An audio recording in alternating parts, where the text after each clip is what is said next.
मणिपुर में जातीय हिंसा और उसके बाद हुए तनाव को कल 100 दिन पूरे हो जाएंगे। सोचिए, 100 दिन। 3 मई से मणिपुर में यह जातीय हिंसा शुरू हुई, जिसका असर पूरे राज्य पर हुआ और वो असर उसने अब तक झेला है। 152 लोगों की इस हिंसा में मौत हो चुकी है, वो मारे जा चुके हैं और हजारों लोग घायल हुए। करीब 14,500 लोगों को गिरफ्तार किया गया। आपको बता दें कि इस हिंसा में और हिंसा के बीच 4 मई को 2 महिलाओं के साथ हुए बर्बर व्यवहार का जो वीडियो कुछ दिन बाद सामने आया, उसने एक बार फिर जातीय हिंसा की इस आग पे घी का काम किया। इस बीच गृह मंत्री अमित शाह ने हालात संभालने के लिए राज्य का 3 दिन का दौरा भी किया। उसके बावजूद रह रहकर हिंसा होती रही। विपक्ष इस मुद्दे पर सरकार को नाकाम बताते हुए लोकसभा में अविश्वास प्रस्ताव लाया, जिस पर कल से चर्चा चल रही। मणिपुर के इस संकट का आज 99वां दिन था। आज कांग्रेस नेता राहुल गांधी ने इस मुद्दे पर सरकार को जमकर घेरा, जिसका जवाब सरकार की ओर से पहले केंद्रीय मंत्री स्मृति ईरानी ने दिया और फिर गृह मंत्री अमित शाह ने। कल मणिपुर संकट के 100वें दिन अविश्वास प्रस्ताव पर हुई चर्चा पर प्रधानमंत्री अपना जवाब देंगे और कल ही मणिपुर संकट का 100वां दिन भी है। इस बीच मणिपुर के मुद्दे पर सरकार के खिलाफ अविश्वास प्रस्ताव पर चर्चा की शुरुआत आज कांग्रेस सांसद राहुल गांधी ने की और सरकार पर एक के बाद एक कई आरोप डाले। बीच बीच में जोरदार हंगामा भी हुआ। राहुल गांधी ने प्रधानमंत्री के अभी तक मणिपुर न जाने पर सवाल उठाए और कहा कि वो मणिपुर इसलिए नहीं गए क्योंकि उनके लिए मणिपुर हिंदुस्तान का हिस्सा नहीं है। राहुल गांधी ने कहा कि उन्होंने मणिपुर में भारत माता की हत्या की है। सरकार पर यह आरोप लगा। राहुल गांधी ने एक तरीके से मणिपुर की हिंसा को राष्ट्रीय मुद्दे की तरह स्थापित करने का एक प्रयास किया है। 99वें दिन पर, मतलब इतने दिन के बाद भी, सेंटर स्टेज पर लाने का प्रयास। जवाब में सरकार की तरफ से स्मृति ईरानी कहीं 84 के दंगे, कहीं कश्मीर में पंडितों के पलायन पर बात की उन्होंने, और तो और हंगामा राहुल के एक कथित हवाई चुम्बन पर भी हुआ। दोनों ही नेताओं ने मणिपुर के बहाने कई दूसरे मुद्दों पर भी बात की और एक दूसरे के दलों पर जमकर हमले किए। आज दिन भर में क्या हुआ और राहुल गांधी और स्मृति ईरानी ने एक के बाद एक दूसरे पर क्या बयान दिए, आइए वो एक एक करके आपको सुनाते हैं। स्पीकर सर, इन्होंने मणिपुर में हिंदुस्तान, सिर्फ मणिपुर की नहीं, हिंदुस्तान, इनकी राजनीति ने मणिपुर को नहीं, हिंदुस्तान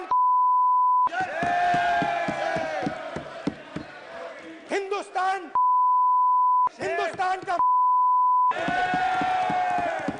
हमारी जनता की आवाज है, दिल की आवाज है। उस आवाज की हत्या आपने मणिपुर में की। इसका मतलब भारत माता आपने मणिपुर में की। आपने मेरी मां मणिपुर में, एक मेरी मां यहां बैठी है, दूसरी मां को आपने मणिपुर में।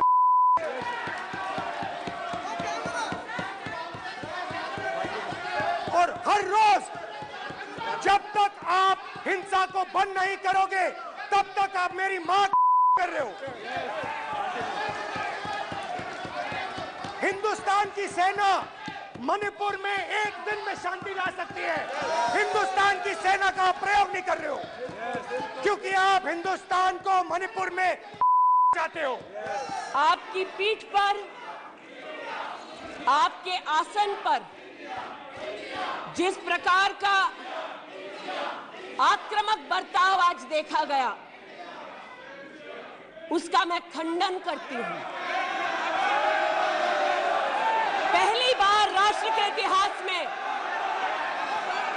भारत मां की बात की और कांग्रेस पार्टी यहां पर तालियां बजाती रही। जो भारत की बात पर कांग्रेस पार्टी ने ताली पीटी आज इस सदन में, इस बात का संकेत पूरे देश को दिया कि मन में गद्दारी किसकी है। अब आप कहोगे ये बात मैंने नॉन कॉन्फिडेंस मोशन में क्यों रखी? इसका क्या मतलब है कि भारत एक आवाज है, भारत लोगों का दुख है, भारत लोगों का कष्ट है, मुश्किलें हैं। क्योंकि भाई और बहनों, भारत एक आवाज है, भारत इस देश के सब लोगों की आवाज है। और अगर हम उस आवाज को सुनना चाहते हैं, हमें अहंकार को, नफरत को मिटाना पड़ेगा। मैं इनसे पूछती हूं, इन्हीं के अलायंस के एक सदस्य बैठे हैं जिन्होंने तमिलनाडु में कहा कि भारत का मतलब मात्र उत्तर भारत। अगर हिम्मत हो राहुल गांधी में तो आकर भारत के ऊपर इस प्रकार का कटाक्ष करने वाले डीएमके के अपने साथी का खंडन करके बताएं। कांग्रेस पार्टी के एक नेता ने कश्मीर में रेफरेंडम की बात की। अगर हिम्मत है गांधी खानदान में तो इस सदन में और इस देश को बताए कि कश्मीर को देश से हटाने की साजिश में कांग्रेस के उस नेता का वक्तव्य क्यों है। You are not India because you define corruption in India. You are not India because you define incompetence. You are not India. कुछ ही दिन पहले मैं मणिपुर गया। हमारे प्रधानमंत्री नहीं गए, आज तक नहीं गए, क्योंकि उनके लिए मणिपुर हिंदुस्तान नहीं है।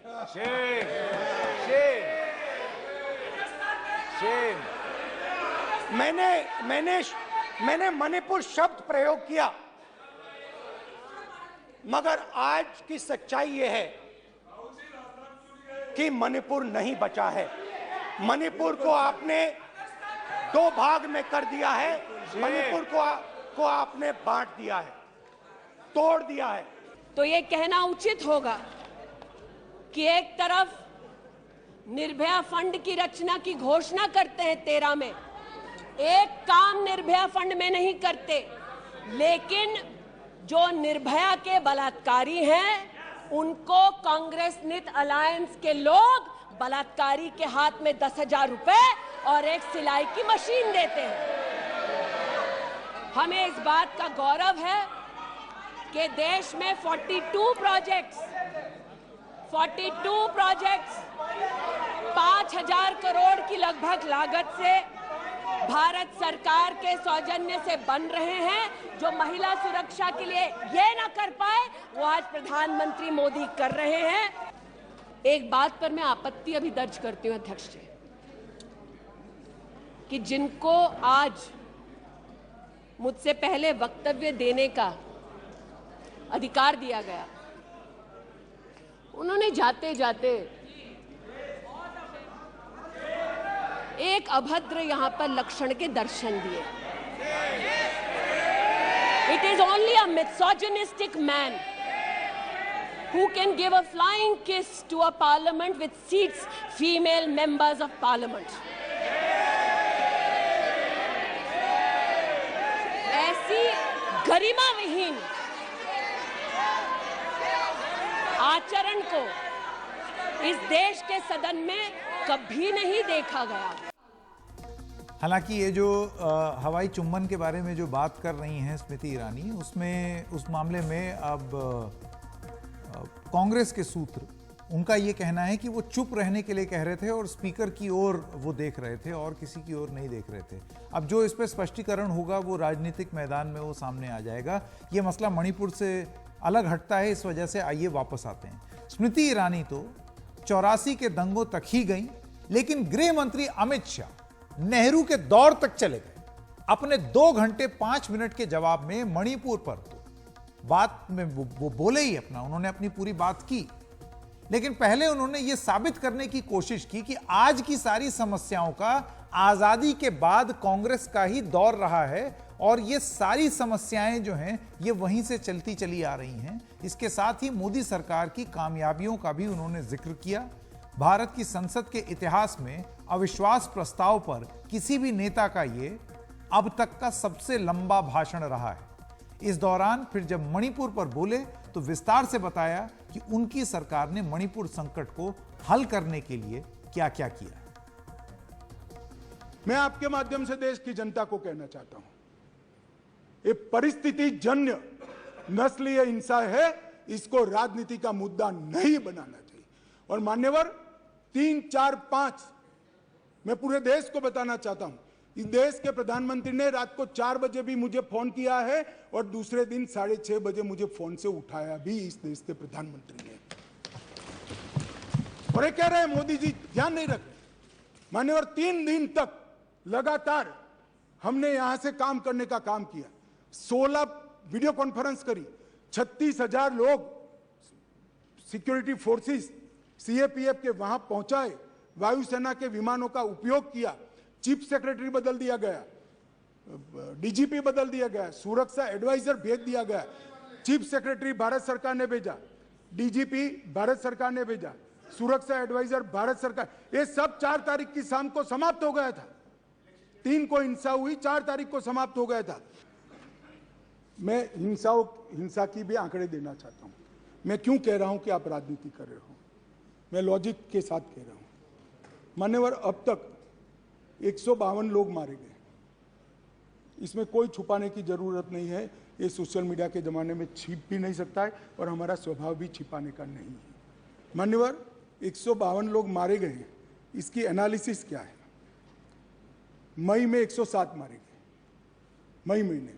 आज हम अगस्त में, जून में 30 मारे गए, जुलाई में 15 मारे गए और अगस्त में अब तक 4 मारे गए। मान्यवर मई में जो 107 मारे गए उसमें से 68 लोग 3, 4 और 5 में पहले 3 दिन में ही मारे गए। मैं इसके माध्यम से ये कहना चाहता हूं मान्यवर कि हिंसा धीरे धीरे कम हो रही है। हम हिंसा में की आग में तेल डालने का काम न करें। अमित शाह ने यह भी बताया कि विपक्ष की राजनीति ने इस हिंसा को और भड़काया है। उन्होंने राहुल गांधी के दौरे को ऐसी ही एक राजनीति से भरा हुआ एक वाकया बताया। कहा कि ऐसे नाजुक मौकों पर राजनीति नहीं करनी चाहिए। हम तेल न डालें। तेल कैसे डाला जाता है मैं बताता हूं। श्री राहुल गांधी जी यहां से वहां मुलाकात करने, मैं बड़ा स्वागत करता हूं। संवेदना है, मणिपुर की चिंता है। गए, एयरपोर्ट पर उतरे, उन्होंने कहा कि भाई हमें चूड़ाचांदपुर जाना है। ठीक है भाई, अगले दिन जाने वाले थे, पहले दिन कहा कोई बात नहीं, चाहिए आप जरूर जाना चाहिए। हमने कहा हेलीकॉप्टर से चले जाइए, कि नहीं मैं रोड से जाऊंगा। पुलिस ने रोकना पड़ा। फिर 3 घंटे तक ऑल इंडिया लाइव कराकर ये नाटक देश को दिखाया और फिर 4 बजे दूसरे दिन हेलीकॉप्टर से चले गए। भाई हेलीकॉप्टर से चले जाते तो क्या आपत्ति थी, हमने सुरक्षा की पूरी व्यवस्था की थी। परंतु इस प्रकार की काम करने के लिए वहां जाना, इसको पॉलिटिक्स कहते हैं गौरव जी। आप वहां जाते हैं तो कोऑपरेट करिए। चूड़ाचांदपुर जाने से कोई नहीं रुक रहा, हम हेलीकॉप्टर से भेज रहे हैं। आप जाना नहीं चाहते, नहीं मैं बाय रोड ही जाऊंगा। चलो बाय रोड जाना है, जनता को दिखाना है, तो फिर दूसरे दिन क्यों गए? अब गृह मंत्री ने 4 मई को 2 महिलाओं के साथ बर्बर व्यवहार के वीडियो का भी जिक्र किया। कहा कि विपक्ष को वो वीडियो समय पर पुलिस को दे देना चाहिए था, उसके सार्वजनिक होने का इंतजार नहीं करना चाहिए। अब अंत में जो शर्मनाक वीडियो आया, मैं इसके बारे में भी कहना चाहता हूं। मान्यवर, ये वीडियो 4 मई के दिन की दुर्भाग्यपूर्ण घटना है। दुनिया में किसी भी जगह पर, किसी भी स्थान पर किसी महिला के साथ, किसी युवा महिला के साथ इस तरह की घटना समाज के नाम पर दबा है। मान्यवर, इसका कोई समर्थन नहीं कर सकता, ना सदन कर सकता है, ना कोई पॉलिटिकल पार्टी ना कर सकती है, यहाँ की ना वहाँ की। मेरे मन में एक छोटा सा सवाल मेरे मन में तो नहीं आया, कुछ मीडिया के मित्र जो ऊपर बैठे हैं उन्होंने डाल दिया। उन्होंने मुझे पूछा कि अमित भाई ये 4 मई का वीडियो संसद सत्र के 1 दिन पहले ही क्यों आया? अगर किसी के पास वीडियो था तो वीडियो डीजीपी को देना चाहिए या नहीं देना चाहिए माननीय? किसी के पास वीडियो था तो पुलिस तंत्र को देना चाहिए या नहीं देना चाहिए? उसको सार्वजनिक करना चाहिए क्या?